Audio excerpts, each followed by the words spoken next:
अब बात आती है अल्फांसो डी अल्बुकर्को। अब आप कहोगे मैम जब अल्मीरा आ गए तो अल्फांसो अल्बुकर्को आने की जरूरत क्या थी? जरूरत थी बेटा, क्योंकि जो ये अल्मीरा थे, ये जो पुर्तगाल के राजा थे ना, उनकी इच्छाओं को पूरा नहीं कर सके। अभी आप हो, आप किसी की इच्छाओं को पूरा मत करो, आपको वैल्यू नहीं देंगे, वो आपको निकाल देंगे।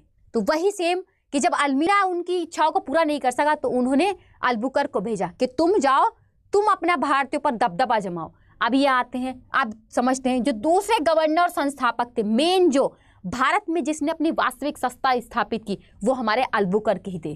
पुर्तगाली में औपनिवेशिक साम्राज्य के वास्तविक संस्थापक जो थे, इन्हें माना जाता है। गोवा की विजय, इन्होंने क्या किया, 1510 में आते ही इन्होंने गोवा पर अपना कब्जा कर लिया और अपनी प्रशासनिक जो नियंत्रण स्थापित किया वहां पर।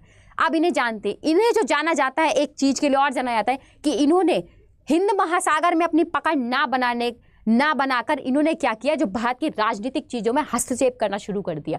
वहां इन्होंने फैक्ट्री और किले बनाने शुरू कर दिए। इन्होंने क्या किया, जो भारत की जो स्त्रियां थी उनसे वैवाहिक संबंध बनाने शुरू कर दिए।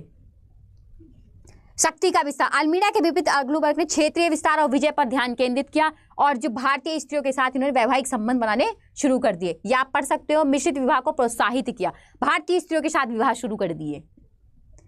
1530 उसके बाद आते हैं नूनो डी कून्हा। अब आप कहोगे मैम आपने तो ऐसे अल्मीरा को ही बोला था, अल्बुकर्क भी चले गए। अल्बुकर्क भी चले गए क्यों? क्योंकि इन भैया को भी कुछ काम था, जिसकी वजह से पुर्तगाली जो वहां का राजा था उन्होंने इनको वापस बुलाया और नीनो डी कून्हा को भेज दिया। क्षेत्रीय अधिग्रहण, उनके कार्यकाल में गुजरात के एक बहादुर शाह से दीव और बसीन का क्षेत्र छीन लेते हैं और अपना अधिकार कर लेते हैं।